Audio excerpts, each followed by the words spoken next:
Assalamualaikum warahmatullahi wabarakatuh. Hamdan wa syukran lillah. Salatan wa salaman ala rasulillah wa ala alihi wa sahbihi wa mawala. Alhamdulillahi rabbil alamin.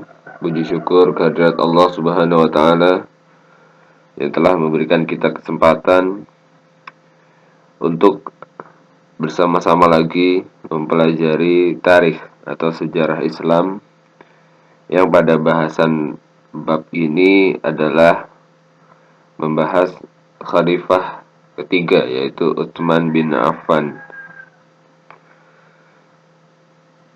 Sebelum kita mulai, marilah kita baca doa terlebih dahulu.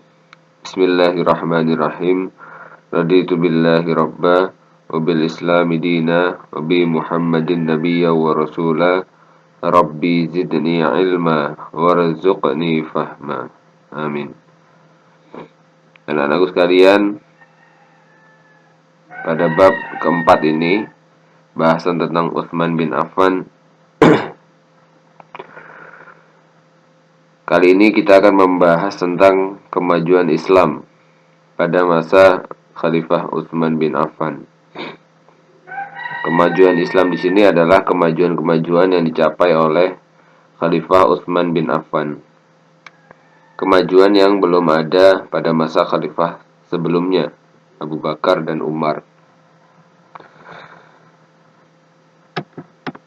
Nah, berikut adalah kemajuan dalam bidang pemerintahan.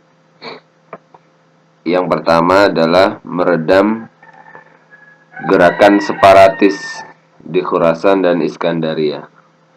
Maksudnya gerakan separatis adalah gerakan yang mencoba untuk memberontak Daulah Islamiyah atau kekhalifahan Islam yang dipimpin oleh Utsman bin Affan.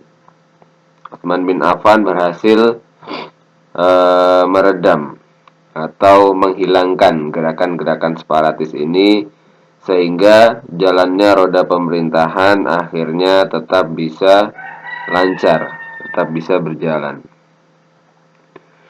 Hal ini juga yang mendukung, yang membuat wilayah-wilayah yang ada di sekitar wilayah Islam akhirnya bisa ditaklukkan atau dikuasai. Karena dari dalam sudah aman, terbebas dari pemberontakan, maka Khalifah Utsman bisa fokus untuk memperluas wilayahnya. Wilayah yang dicakup adalah lebih besar dari wilayah Umar bin Khattab. Kita bisa lihat di gambar bahwa wilayah yang ditandai dengan Romawi 1 itu adalah wilayah Nabi Muhammad SAW. Sedangkan Romawi 2 itu adalah wilayah dari Abu Bakar, Romawi 3 wilayah dari Umar bin Khattab, dan wilayah 4 adalah dari Utsman bin Affan. Maka dari itu bisa digambarkan bahwa wilayah dari Utsman bin Affan meliputi wilayah paling besar daripada pemimpin-pemimpin Islam sebelumnya. Lalu ada lagi kemajuan dari bidang infrastruktur dan kebudayaan. Yang pertama, membuat dan memodernisasi Angkatan Laut Islam pertama. Utsman bin Affan itu adalah pembuat Angkatan Laut Islam pertama.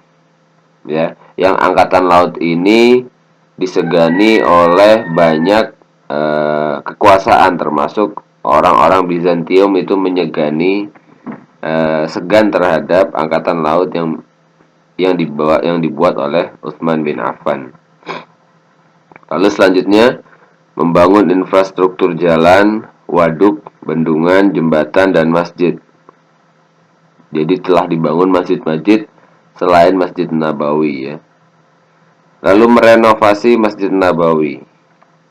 Nah, seperti gambar yang ada di kanan itu adalah Masjid Nabawi pasca renovasi di masa Khalifah Utsman bin Affan. Lalu Khalifah Utsman juga membangun penjara.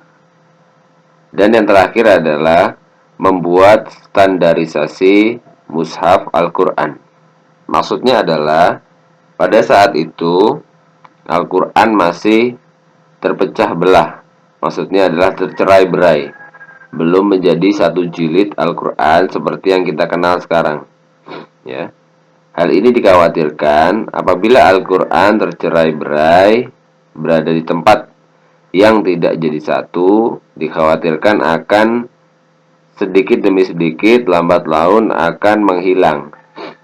Karena para penghafal Quran juga banyak yang sudah meninggal. Akhirnya, Utsman bin Affan memutuskan untuk membuat standarisasi mushaf Al-Quran. Mushaf dijadikan satu, dijilid, dan dijadikan sebuah Al-Quran yang bernama Mushaf Utsman, ya, mushaf milik Utsman yang kita kenal sampai sekarang. Ya itu adalah kemajuan-kemajuan pada masa Khalifah Utsman bin Affan. Baik, marilah kita akhiri pertemuan pagi hari ini dengan membaca hamdalah. Alhamdulillahirabbil alamin. Silakan, hari ini tidak ada tugas, disimak baik-baik dan dibaca buku modulnya. Baik, cukup sekian. Assalamualaikum warahmatullahi wabarakatuh.